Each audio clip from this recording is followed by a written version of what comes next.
Nama saya Dr. Dafsa Arifah Yusar, saya konsultan interventional kardiologi dan juga critical care kardiovaskular. Hari ini saya akan membicarakan mengenai serangan jantung.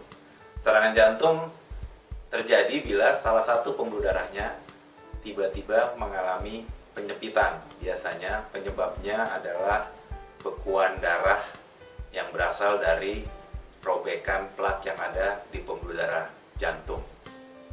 Siapa yang beresiko kena serangan jantung?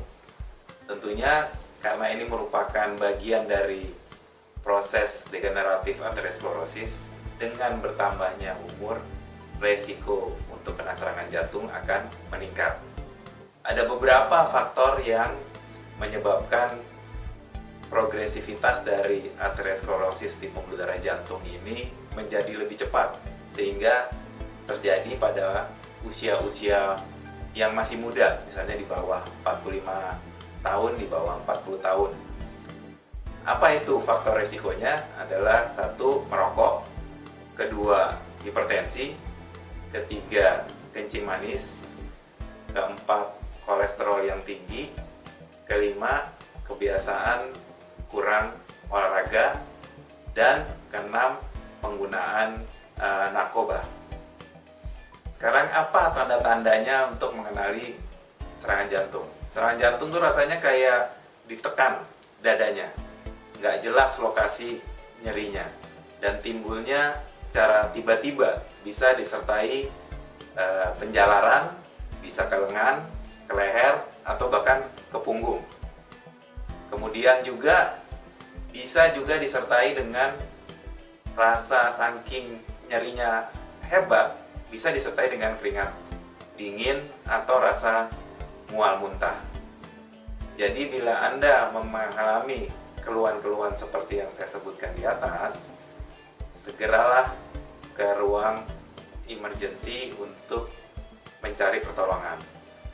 Dan tindakan yang dapat dilakukan sebelum sampai ke rumah sakit adalah satu, mengunyah aspirin dengan dosis antara 100 sampai 300 mg. Kemudian juga bisa menggunakan obat nitrat atau yang ditaruh di bawah lidah. Tentunya setelah sampai di emergency, tindakan pertama yang perlu dilakukan adalah melakukan pemeriksaan EKG. Bila itu EKG adalah pemeriksaan listrik jantung. Tujuannya adalah untuk menentukan apakah penyempitan yang terjadi oleh pembekuan darah ini menyebabkan penyempitan yang total atau hanya parsial. Karena bila penyempitan yang total, tentu pilihan pertamanya adalah membuka pembuluh darah tersebut. Dan tindakan yang paling efektif adalah tindakan intervensi koroner perkutan yang harus dilakukan secepatnya.